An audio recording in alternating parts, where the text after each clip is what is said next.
I'm doing this episode 11 review a little differently because this episode is very, very special. And if you're a long-time viewer of my channel, you will know why. This time, I'm starting with a very quick breakdown of that thing which happens at the end of this episode before diving fully into Megumi versus Reggie. So, like the video, subscribe to the channel, and let me tell you about the long-awaited masterpiece that is Sendai Colony and the 4 sorcerers that started it all. These 4 players were such monsters that after wiping out the rest of the colony, they ended up stalemating in a situation that would famously become known as the 4-way deadlock. However, on November 12th, 11:28 AM, a new player entered the colony all alone, and the deadlock was broken. Yeah, you've probably seen that edit on TikTok or Instagram or something, right? I can't believe it became a thing. But yes, this episode finally marks the beginning of YUTA versus Sendai Colony, which is often considered one of the best fights in all of Jujutsu Kaisen, like, period. This is probably going to be the most intense Jujutsu Kaisen battle we've ever seen. The introduction is all we really get in this episode. All of Sendai will be next episode in a 27-minute special, confirmed. But the actual introduction of the players itself is, oh my god, it's so beautiful. Like the OST is like, it's so different to anything else I've heard in JJK. It's got this really kind of like eerie and sort of almost horror kind of vibe to it, right? And we also just finally get a full look at Kurarushi, the cockroach cursed spirit, who I really like this visual of him just kind of like stood looking kind of small against the wall. And then we have, obviously, Druv. I mean, I don't know what to say about this guy. If you know, you know. He's obviously very scary, but he's dead, so there's that. But then the goats, Ryu and Uro. And yes, I know the Goonas are gonna come out in full force for this one, and why the hell did Mappa decide to animate her feet like that? I don't know. Am I complaining? Definitely not, because god damn. Okay, right, no, I actually need to contain myself. Ryu looks absolutely dope. Like, oh my days. And just the kind of sort of warm pink reddish lighting signifying Druv's domain, and then the way that lighting just switches back to the normal sky when Druv dies is really, really cool. It's actually pretty one-to-one with the manga, which I know a lot of people like when things get one-to-one. I quite enjoyed Yuta's introduction of slicing down Druv. Obviously, that was never going to be anything crazy. It is literally just one panel in the manga.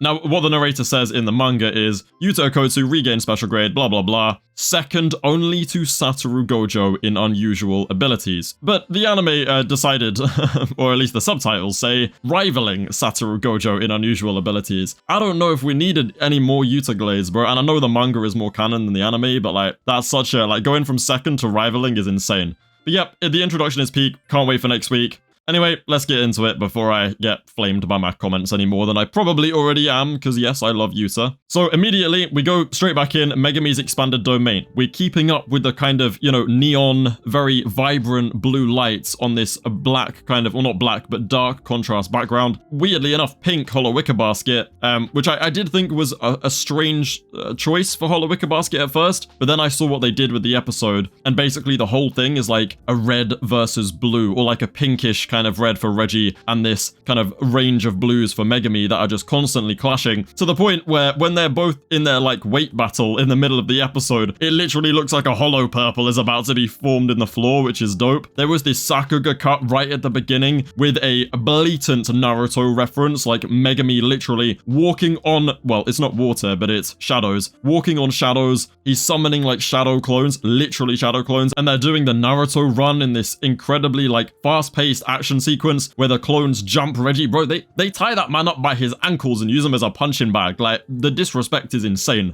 And then everything gets very, very fluid, kind of like the second episode of season 3 with the Naoya stuff, right? I know a lot of people won't like it. I am a big fan of this style of animation. It is a bit hard to track at times, sure, but I generally just really enjoyed how it looked. And it also matches the kind of feel of Megumi's clones being made out of this like fluid sort of liquidy kind of shadow substance, right? So I really enjoyed that. And then the episode kind of comes to a grounding halt when Reggie drops the cars in the shadow, and we have again, the whole area is just surrounded in this very dark blue shadow. And then you have the center where Megumi is trying to bear the weight of the cars with this kind of very vibrant, bright blue or neon kind of color, right? Cyan, I should say. we get the explanation that Megumi has to bear the weight of whatever falls into his shadow, and because the cars were dropped in there, he now has to bear that weight, and that is obviously going to cause a problem. But Megumi's accounted for something like this, and he decides, well, he basically decides Reggie has something that he needs to address.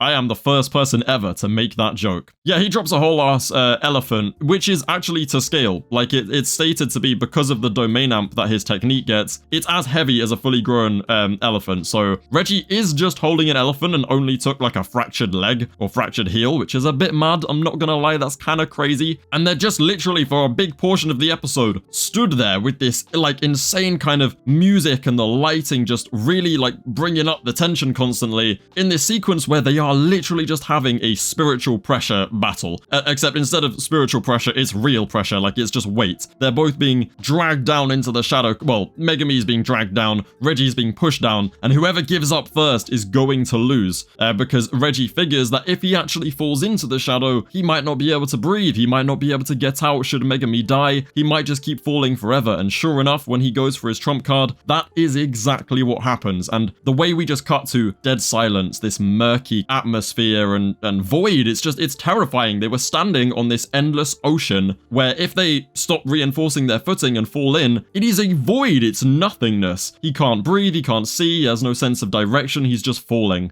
But then obviously he's saved by the car, and I really like this shot of the headlights kind of becoming more visible, almost like there's a creature under the water, or under the shadow. And then, oh, Reggie's celebration that he managed to pull a fast one on Megumi, like the character acting and just the kind of intensity in Reggie's voice acting is really incredible, to be honest. It's very entertaining to see. And then he decides to drop that fat-ass house on Megumi, thinking he's gonna end the fight. We then go full slow-mo all the way down. Again, everything that Reggie's summoning has this kind of pink or reddish kind of vibe to it, whereas Megumi staying solidly in that blue. But Megumi, obviously, as this fight is meant to show, has had a handle on this fight since the very beginning. Reggie was never going to win. Megumi had been 2 steps ahead the whole time. So he releases his domain, he grabs Reggie, the house breaks through to the floor below where a swimming pool is waiting because they're in a gymnasium, all planned by Megumi like he's Aizen or something. And that forces Reggie to relinquish his techniques, which removes the stuff from Megumi's shadow that was weighing him down, so that they can both resurface and get some air. Now, this kind of standoff moment is probably, just this whole sequence in general is probably one of, if not my favorite moments in the entire series. I don't know, that's a bit crazy. Season. Definitely the season so far. They slowly walk towards each other from other ends of the pool. The music very gradually just kind of creeps in, creating this tension, and it goes slow, slow, slow, slow, and then fast. Jab, immediate block, and then we go in for this insane kind of fisheye lens, dynamic camera work kind of action scene that lasts like not even 5 seconds, I don't think, until Divine Dog comes out of Megumi's shadow and bam, tears straight through Reggie. Now in the manga, this is like a decent amount of hand-to-hand fighting, right? I thought it would get extended a bit, but I much prefer this approach of having between 5 and 6, 7, no, I'm not saying that. A solid like 5-ish seconds of the most insane hand-to-hand fighting animation I have seen in anime. I could not believe, again, I have a special segment at the end of this video that will kind of get into it a bit more. I'm not saying it is rotoscoped, I'm saying it's so damn good and convincing, it looks rotoscoped. Obviously, they are using references of real people doing this to animate it, and it could be rotoscoped because they do use that a lot in this season. Even when you guys say they don't, the animators do then go and confirm that they have been. I'm not saying it is, it just looks so damn good that it could be. Like, it's such an impactful scene, going from that slow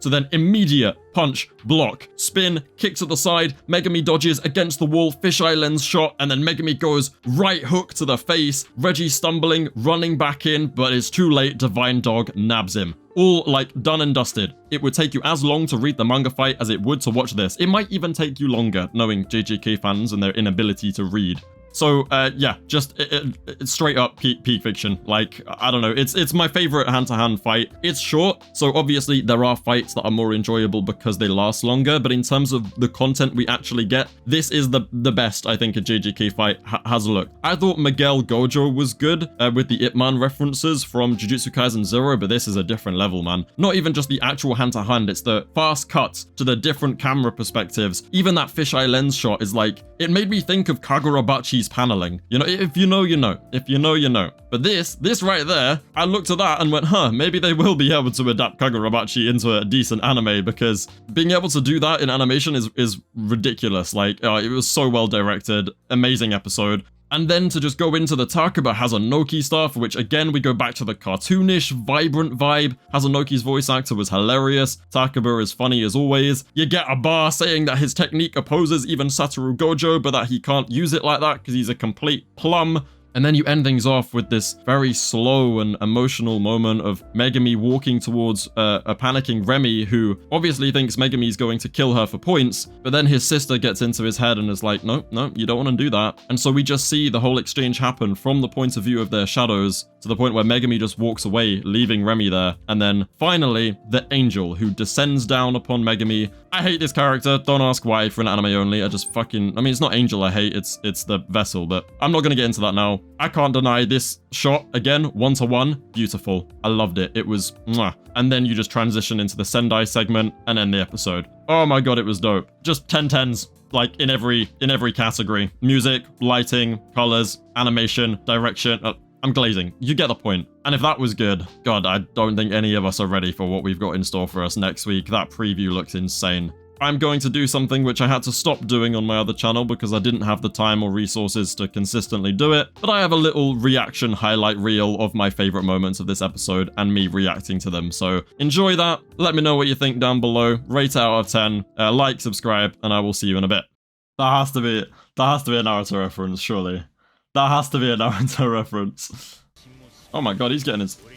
Oh, the triple kick. I already know people are going to be complaining about the you know, Sakuga shit. Go on, say the thing. There's something you need to address. Yes, oh, the colors, they're so good. He looks so much like Toji, that's crazy. Look at that visual, bro. Man, they're about to make a hollow purple, bro. Like, oh, the music coming in, I like that. Okay. Huh?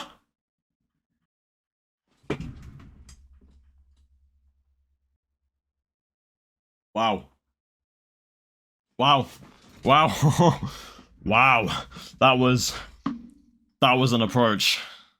I need to run that back. I actually need to run that back. That is, I love that so much. I love that so much. I really love that. Like, that's normally the exact opposite of what JJK do. You know, there's a few pages, or at least a page or a bit, right, where they just kind of throw hands in the manga, which normally they would take and extend, right? And it would be a bit longer than it would take for you to read the manga. I unironically think that fight is like, would take you the same amount of time to watch as it would to read. That's not a complaint. That is not a complaint. Because that was like, that was smooth. You feel like that Megumi has control of that's the point. Megumi has had control of the fight since the beginning. Reggie just didn't know it, right?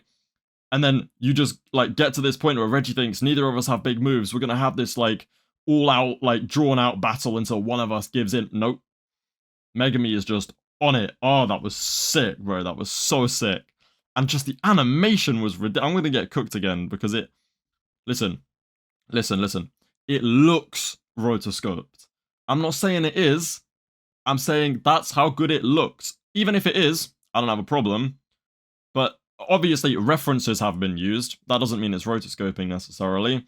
Previously, I said that, like, oh, this looks rotoscoped. That looks rotoscoped. And you guys went, nah, shut up, bruv. And then the animator confirmed that he did rotoscope it. I have no confirmation this time, so I'm not gonna say it. I'm not gonna say it was. I'm not gonna say it was. It looks so convincing, hand to hand and motion, that like at the very least a reference was used, because they have used references for most. I mean, you know, that's normal in animation, but damn, like just it. Oh, that was, the impact was there. Block, dodge, kick to the side, spin round. Oh, hook to the face, runs back in. Look at that combat, and then Divine Dog just comes in and smokes him. That is so peak. That is, that might genuinely, it was so short, but that might be the best hand-to-hand scene in Jujutsu Kaisen. That was unreal.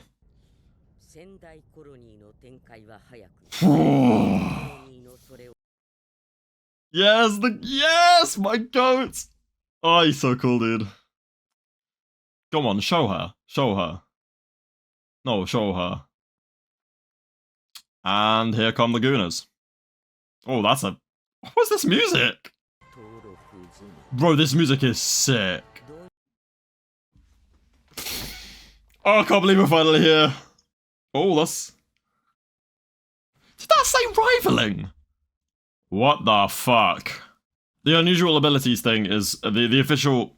Well, the actual translation is unusual abilities inferring... I think the literal translation is unnatural phenomena. But it basically just means jujutsu ability. So, like, the kind of special grade, you know, out of the ordinary... Well, unusual ability, right? A kind of an unnatural phenomena when it comes to a sorcerer. A kind of inexplicable, stupidly, like, out of the box and far above, like, the rest kind of technique. But the manga says second only to gojo. Why has the anime said rivaling? That is gonna have people fuming. That's gonna have some people proper fuming. Because... rivaling is much crazier than second to. I'm not trying to say YUTA rivals gojo. In jujutsu skill, hear me out. I have many videos on that. But as a nah, right, that's So they even do they go past the domain bit. Okay, so we're getting the whole thing. For the record, it's a confirmed 27-minute episode. Let's assume that they go from chapter 174 to 180. At least 2 of those chapters are pretty much combat only with barely any dialogue. I know because I've just reread them. I know people are going to get their knickers in a twist about, you know, it being 27 minutes and it having 7 chapters and oh, we're rushing. Chill. First of all, unlikely we're getting a cliffhanger. It's not an hour, it's not 40 minutes. That was only just made up speculation by the fans. 27 minutes, I think, is enough to fit in because it is mostly fighting with some dialogue. I think it's enough to do it. Obviously, they judged it was enough. I trust them. I'm gonna wait to watch the episode. I imagine it will be f***ing peak, right? So, yeah. Don't stress about that. I know everyone likes to lose their heads over that. Don't worry. Won't be a problem. Trust me, alright? They've said this so many times with so many episodes already, and it's never been a problem so far. I don't know why it would be now. It'll be chill. But yeah, I can't wait. This episode was peak.